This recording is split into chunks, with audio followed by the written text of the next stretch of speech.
Hey guys, welcome back to my channel and thank you so much for watching. I'm sure most of you know that Pokemon Go was released very recently, and to celebrate that I decided to make this really awesome Pokeball cake with my favorite Pokemon, Bulbasaur. So let's get right into it. To start things off, I'm using two 6-inch half-ball cake pans and lining them with saran wrap. I've already baked off 2 cakes in these pans, and I'm just going to be cutting them in half using a cake leveler.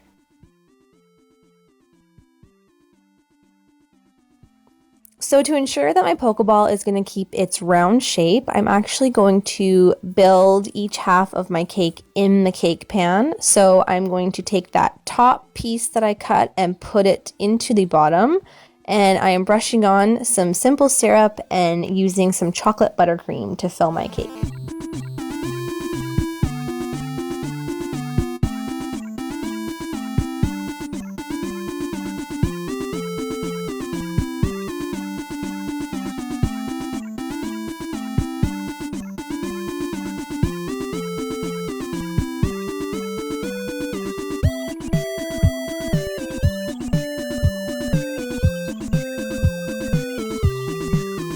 So you'll see that when I add my bottom layer to the top, that a section of it is now poking up. So I know that if I didn't cut that off and I put my cakes together, it wouldn't be round anymore. It would be kind of oblong.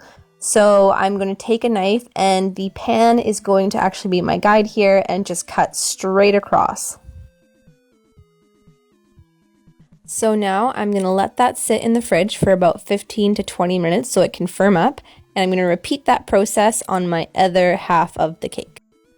I decided that I wanted to make this cake extra special, so I am going to be adding some candy into the center as a kind of surprise when you cut into it. So to do that, I am using a circle cutter, and I'm just eyeballing the center of that cake and pushing that cutter in so I have a guide for myself. And then using a spoon, I'm going to scoop some of that cake out. I don't want to go too deep. I didn't hit the middle layer of chocolate buttercream, but just deep enough that I could fit a fair amount of candy in there. And you want to do that to the other half of your cake as well. And I just had mine side by side just to make sure that I was cutting my hole in the same spot. You can be really technical and use a ruler if you want, but I found eyeballing it was just fine for me.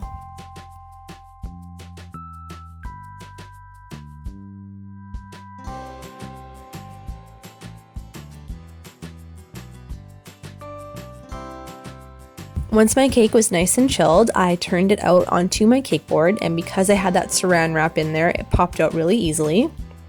This half of the cake is going to be the bottom of my Pokeball, so I'm just going to cut off a bit of the top so it's flat and it will sit nicely when I put it together and it won't roll away. Using some Swiss meringue buttercream, I'm going to do a crumb coat to keep any crumbs from getting into my final ice and appearing lumpy beneath my fondant. This doesn't need to look super neat, just make sure that you have icing covering your entire cake, and then you're going to pop that into the fridge for about 20 minutes to firm up before you add your final layer. And just repeat that process on your second half of the cake.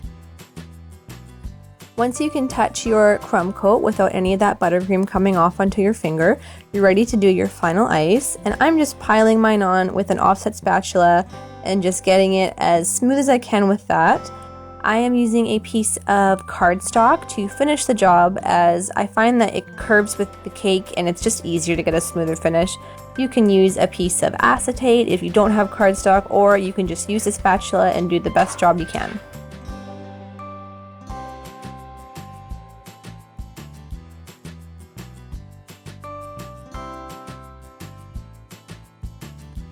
Once you have both your halves nice and smooth, you are ready for some fondant.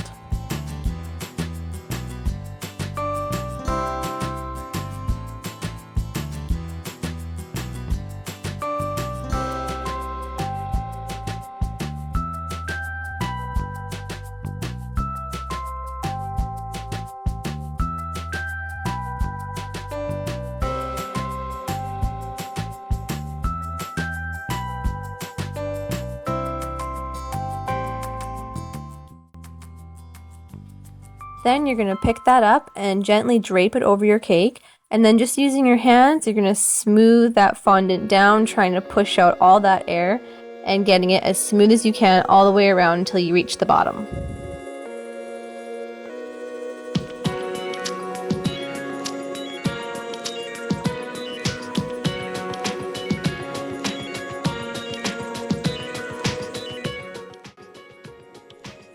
Trim away the excess using a pizza cutter or sharp knife, and then using some of that scrap fondant, I'm actually just going to rub it with some cornstarch and use that to help me smooth out the cake, because you won't get it as smooth as you can with your palms, and a regular fondant smoother just won't work in this case. Repeat that process with some white fondant on your second half of the cake, and just make sure that you're keeping that flat bottom when you're covering this one.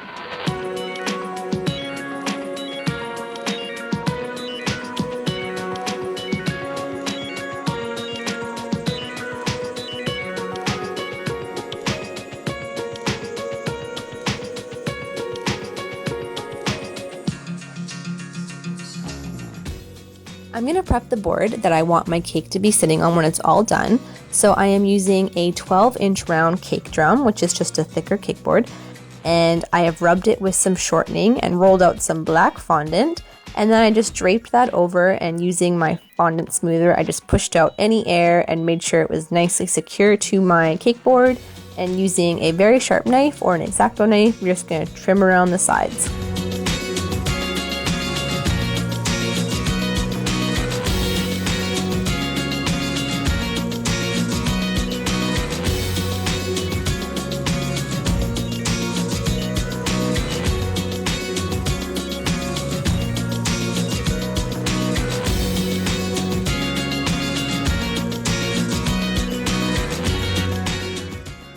I am ready to start assembling my cake.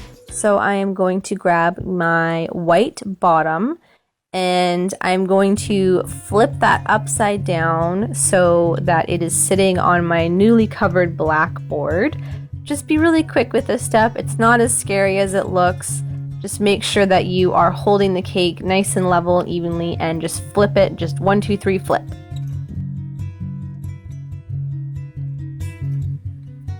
Gently lift up the cake board that the white cake was originally sitting on, and then take this time to center that cake. And I can see that my black fondant came up a bit on the board, so I just added some extra shortening just to make sure that wouldn't happen again. For the candy center, I don't want any cake crumbs to be getting into the candy because it can make them mushy and weird. So I have melted some white candy melts, and I'm just going to brush that into the center and let it harden. You want to have a nice thick layer so that it traps those crumbs and it'll keep them from getting into your candy. So it acts like a shell. You want to do this to both sides of your cake, and once that candy melt has hardened, you're going to place the red half of your cake into the fridge for about 5 minutes so that it's easier to handle when you put it on top of the white level. And into the white cake, you're going to be adding your candy. I just used some Skittles and some jelly beans, and then with the rest of that candy melt, I've put it on the outer edge of my cake so that it acts as a glue when I place my top level on there. When it's time to add the top of your cake, it should be easier to work with because it will have been chilled.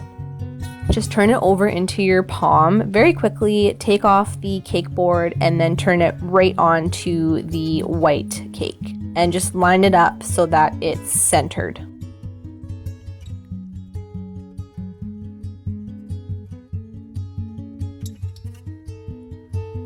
For the detailing on your Pokeball, you're going to need to roll out a long strip of black fondant, and I'm just using a pizza cutter to cut out a band that will go all the way around my Pokeball.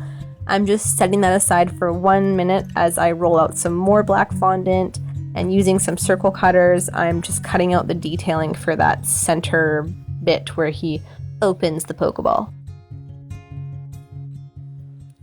I've brushed some water along the seam of my Pokeball, and I'm adding that black circle to the very center, and then just carefully picking up that band of fondant that I cut out and running that all around the ball, just making sure it's even as I go around so it's not all wavy and crooked.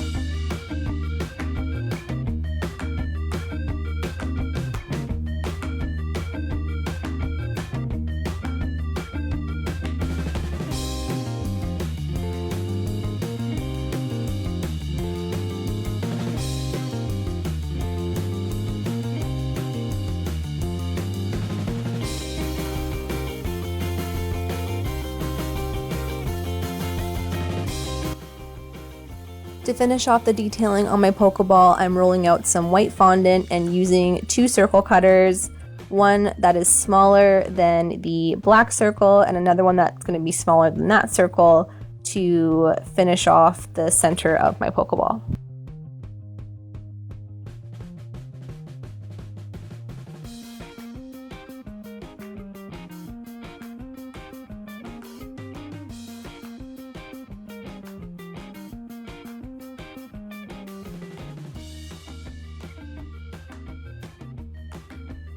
Now I'm going to move on to making Bulbasaur, and I have dyed some fondant a light blue, and I'm rolling that out into a fat teardrop shape and kind of just pressing that against my work surface. I want his back to be kind of sloped down so that I have space for his bulb, so it should look like this.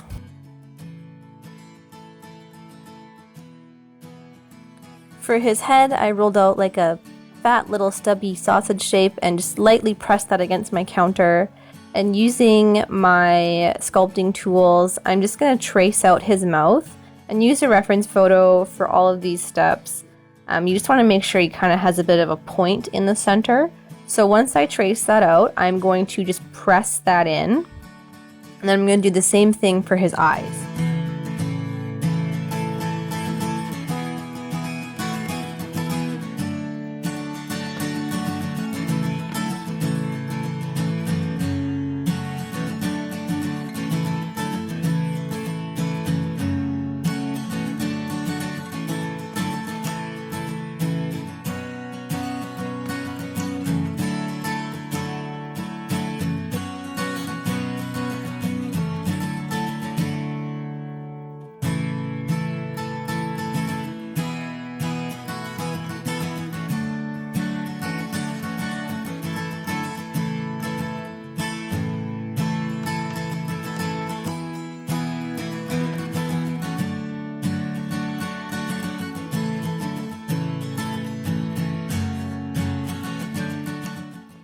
I'm using white for his eyes and just shaping that into a rough triangle shape just so it's easy for me to place that in there. It stuck just fine without water for me, but if you find that you need water, you can use that as well. I added some red into his mouth and just used my sculpting tool to help get the shape I wanted, and some more red for his eyes and then white for his pupils.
I use my sculpting tool to add in his nostrils, and then I added a pink tongue and some little white teeth.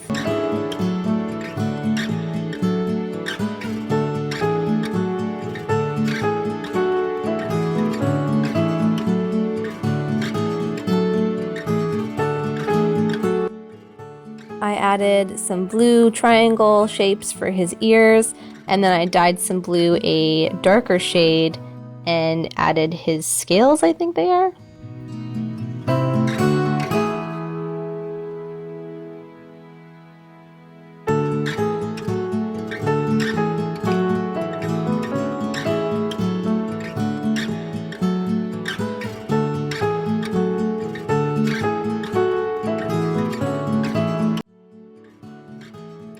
Set his head aside to dry for a second and move on to the bulb. I've dyed some fondant, a light green, and then just using my sculpting tools, I'm just going to add the details.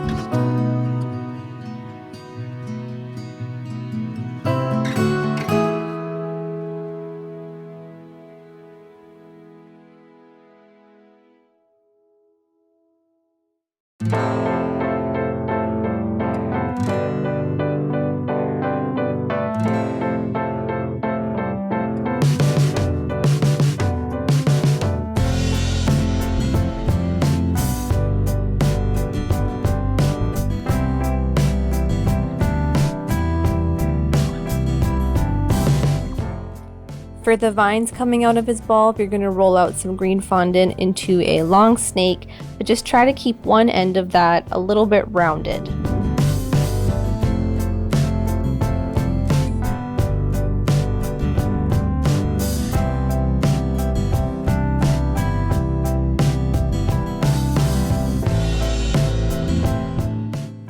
I rolled out some fat teardrop shapes for his legs. They're very stocky and short, so make sure they're kind of stubby.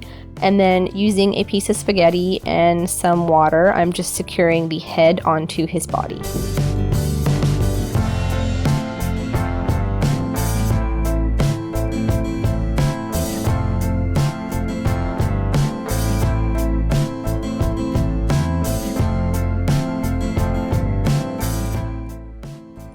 I put it all together on top of my cake. I secured the bulb using some water as well as the vines, and then I just rolled some little round balls of white fondant for his little toes. And there you have it. He's all done. He's really adorable, and this is an awesome cake for the Pokemon Go fan in your life, or just the Pokemon fan in your life in general. And there's the added surprise of cutting into this cake and all the candy spills out, and it's just really fun. Thank you so much for watching. Please subscribe for new videos every week. I'll see you next time.